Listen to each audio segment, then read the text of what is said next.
Okay, I'm Rob Harris. I'm planning to run in the West of Scotland region. The region just kind of over next door is kind of a lot of the commuter belt region for Glasgow. We've got kind of a few kind of the smaller towns like Paisley and Clydebank and things like that in it. Basically, I got involved in Pirate Party through Finlay. Just I think I joined the day after the general election. I was yes, I was on his counting agent, so I was at least a little bit involved in that before. Have been involved in elections before in my student union. I successfully ran for office of the executive a couple of years back. Contested, got like over 1,000 votes, and ran for trustee as well. Those elections are very much social media based, which I think is probably the sort of angle we need to try and take to try and get a different type of people voting for us that wouldn't normally vote anyway, almost. So I plan to kind of help Finlay out in Glasgow, because I live in main city centre of Glasgow. But I also plan to kind of get out to kind of the west of Scotland and get a lot of campaigning done there. Unfortunately, I work evenings at the moment, so it's hard to get out there in too far in advance, because I'm here every day. But I'm definitely going to get out there, do a lot of campaigning, try and push the pirate vote, and just try and kind of enhance and try and express like all our views and let people know we're not just a joke little party. We're actually standing up for the stuff which all the other parties seem to have forgotten, like civil liberties and privacy and things like that. Cheers.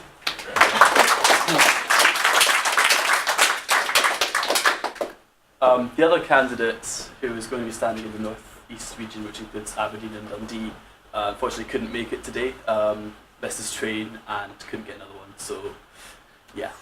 But I'll just kind of carry on from where they left off. Talk about the sort of goals of beating the small parties. I mean, I'd like to be in the position, like it says, where we actually are a serious party, where people, when they look at kind of, right, who are the parties we can vote for, you've obviously got, Lib Dems, Labour, Conservative, SNP, Greens, and then you're kind of into strange territory, and I'd like to kind of at least be at the upper end of that, or at the lower end of the parties that are taken seriously. And I think we can do that. I think we can, a lot of parties do contest because we have a proportional system. So you get a lot of very small parties contesting it. The Jacobite Party was one? In my region there is a party called the Scottish Jacobite Party that I don't entirely understand the whole thing about, but they want Scotland to be redrawn at the borders to reflect a historical way, which means we basically are encroaching on English land. So we're going to invade if they get elected. Yeah, they are very extreme nationalists, and I don't know, I think we would beat them if we were around anyway. Well, yes, I'd hope so. But one of the things that does come up with the Scottish election reforms and things anyway, which is kind of why I wanted to do this, was just to explain. A lot of people just ask, what's the point in running for, I mean, not just for the Scottish elections, but for London and Wales and councils and things. People do ask, what's the point? We should only be running in the national elections and maybe the EU elections.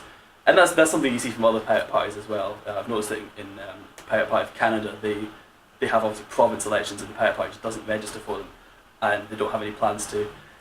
What I'd say about Scotland is, even with what we have to offer to the voters, even with only, say, one MSP or two MSPs, we could still have a lot of influence. The Scottish Parliament's committees have a lot more influence over legislation than they do in Westminster, mainly because we don't have a House of Lords, we have a single chamber, and so we don't have a second revising chamber, so committees kind of do that job. To get on committees, you do need to have a few MSPs, about 7 or 8. So what our options would be is the Greens kind of, when they do well, they tend to get about 6 or 7. If we got 1 or 2, and the Greens have 6 or 7, we could work with the Greens, as Christian Engström does in the European Parliament. That gets him on the committees that he's a specialist in. We could do the same. We do have a lot to offer the voters, because obviously people say with small parties, well, if I vote for you and you do get in, there's not really anything you can do. But one MSP in the Scottish Parliament can do a lot, say compared to being the lone MP in Westminster Parliament, as Caroline Lucas is, kind of make a lot of noise, but not a lot of decisions they have influence over. Get ready. How people can help us? Yes. Well, I'm not going to ask you to come up to Glasgow again, because and also we travel quite far. Obviously, being the Pirate Party, we really should be maximising use of the internet. I don't know if you've heard about a thing called the internet. It's quite good. Lots of people go far away, and yeah. I mean, Rob mentioned making use of social media.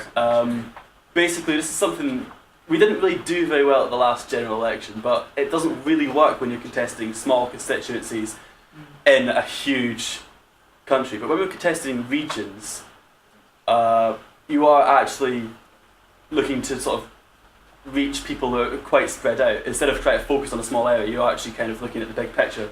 So social media actually is really useful for that kind of election, and the same for, say, the Europeans as well. You're actually trying to appeal to people who are spread out all over the country, as opposed to just in one constituency and everyone else just kind of, it's irrelevant to them. So people who wanted to help from a distance can get involved. I think I've set up a few forum threads that maybe a bit died down a bit, but after the conference I'll try and revive them and set up a kind of, we're having IRC meetings every Thursday evening, and there are things to do with the internet side of things, with trying to utilise social media, and we want to do a party political broadcast as well. That's the other thing. Decided that we have an offer of someone who's going to be able to do an animated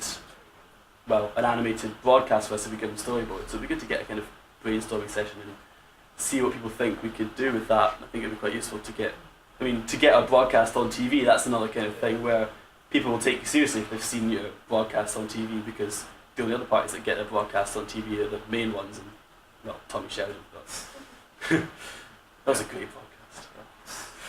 I think to bring back like the positive side of running a region, as opposed to a constituency, I think is that in a region you're running as a party.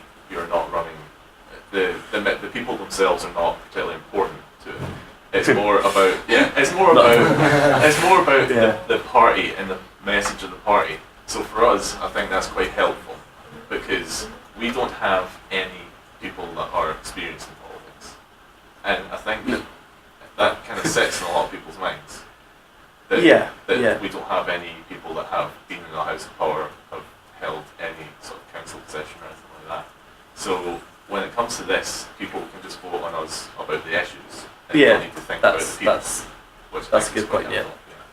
I'm trying to think if there's anything that I've kind of missed, but if I've missed something, you'll probably know, so you can ask some questions, and then when we finish that, we can get some questions. So who's got some questions about anything they want to know about the Scottish campaign and what's happening? Yes, Alex. I'd just like to make a point. Yeah. The Scottish Parliament has a minority government at the moment, very well matched between Labour and SNP. So every MSP counts as a very important election for the Pirates. It's just what you mentioned. There are currently like 2 Green MSPs in the Scottish Parliament out of 129. There are 2 Greens, and last year or the year before, the Greens actually voted down, because the SNP have got 1 more MSP than Labour. Lib Dems and Tories have both got 16. So it actually balances out by 1 MSP. So 2 Green MSPs actually brought down the SNP budget, and actually managed to negotiate a better, what they wanted were like more money for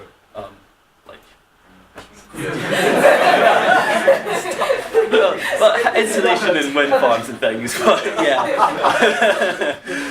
But I mean, it worked. That's the point. It did work with 2 MSPs. They could actually, and obviously, if we were working with other parties, if we could actually get some influence with the Greens and the Lib Dems and maybe the SNP. If you word it right, just say, just say Westminster will hate this. Yeah, I know they'll do it. Yeah.